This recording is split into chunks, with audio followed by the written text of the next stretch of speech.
Good morning to all of you. Welcome to my channel. Dictation start होगी 5 second बाद, जिसकी speed रहेगी 110 word पर मिनट, जो कि हिंदुस्तान एडिटोरियल है। तो आप इसे ज़रूर से ज़रूर लिखें, और जो भी इस चैनल पर नया है वो सभी इस चैनल को सब्सक्राइब करें और नोटिफिकेशन बेल को भी प्रेस करें। नाउ डिक्टेशन स्टार्ट करते हैं। डिक्टेशन स्टार्ट होगी 5 सेकंड बाद। स्टार्ट। पिछले 14 वर्षों में पृथ्वी का ऊर्जा असंतुलन अगर 2 गुना हुआ है तो यह दुख और चिंता की बात है। पृथ्वी ज्यादा तेजी से गर्म हो रही है, जिससे जलवायु परिवर्तन का संकट और बढ़ा है। पृथ्वी के ऊर्जा संतुलन और उसमें आ रहे बदलाव को जानने के लिए नासा और US national oceanic and atmospheric administration NOAA के अध्ययन में यह तथ्य उजागर हुआ है। शोध के नतीजे जनरल जियोफिजिकल रिसर्च लेटर्स में प्रकाशित हुए हैं। हम सब जानते हैं कि पृथ्वी का तापमान एक नाजुक संतुलन से निर्धारित होता है। पृथ्वी निश्चित मात्रा में सूर्य की विकिरण ऊर्जा हासिल करती है और फिर इंफ्रारेड तरंगों के रूप में अतिरिक्त ऊष्मा अंतरिक्ष में उत्सर्जित कर देती है। ऊर्जा असंतुलन का अर्थ है धरती ऊर्जा प्राप्त कर रही है, जिससे यह ग्रह गर्म हो रहा है। पैराचेन। नासा और NOAA के वैज्ञानिकों ने ऊर्जा असंतुलन को मापने के लिए 2 विधियों से मिले आंकड़ों की तुलना की है। इसके नतीजे एक जैसे आए।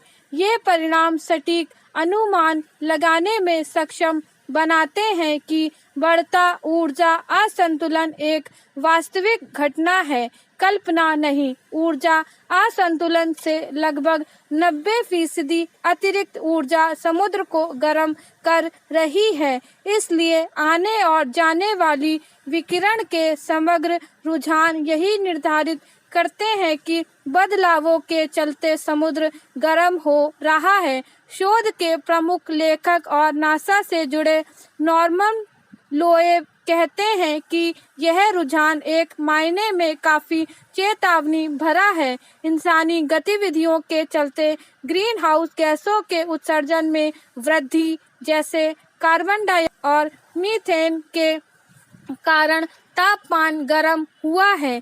ये गैस वातावरण को गर्मी में ही पकड़ लेती है। बाहर जाने वाली विकिरणों के रुक जाने से वे वापस अंतरिक्ष में नहीं जा पाती। शोध के अनुसार वार्मिंग के चलते अन्य बदलाव भी आते हैं, जैसे जल वाष्प में वृद्धि, बर्फ का ज्यादा पिघलना, बादलों व समुद्री बर्फ में कमी आना आदि। पृथ्वी के ऊर्जा असंतुलन में इन सभी कारकों का सीधा असर है। इस असंतुलन को मापने के लिए वैज्ञानिकों ने सैटेलाइट से मिले आंकड़ों, बादलों में परिवर्तन, गैसों के योगदान, सूर्य की रोशनी और महासागरों में लगे सेंसर सिस्टम का उपयोग किया है। पैराचेन। शोधकर्ताओं ने यह भी पाया कि प्रशांत महासागर के दीर्घकालिक महासागरीय उतार चढ़ाव के कारण ठंडे चरण से गर्म चरण में उछाल भी ऊर्जा असंतुलन की तीव्रता का परिणाम है। पृथ्वी के सिस्टम में स्वाभाविक रूप से होने वाली यह आंतरिक परिवर्तनशीलता मौसम और जलवायु पर दूरगामी प्रभाव डाल सकती है। लोएब यह भी चेतावनी देते हैं कि यह शोध दीर्घकालिक जलवायु परिवर्तन के सापेक्ष केवल एक स्नैपशॉट है। किसी भी निश्चितता के साथ भविष्यवाणी करना संभव नहीं है कि आने वाले दशकों में पृथ्वी के तापमान संतुलन में कैसी गति रहेगी। हालांकि शोध का निष्कर्ष यही है कि जब तक गर्मी की रफ्तार कम नहीं होगी, तब तक वातावरण में बदलाव होता रहेगा।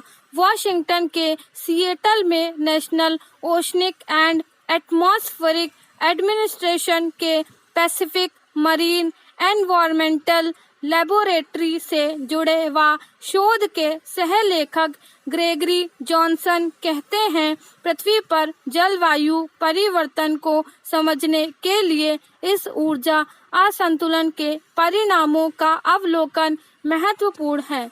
स्टॉप।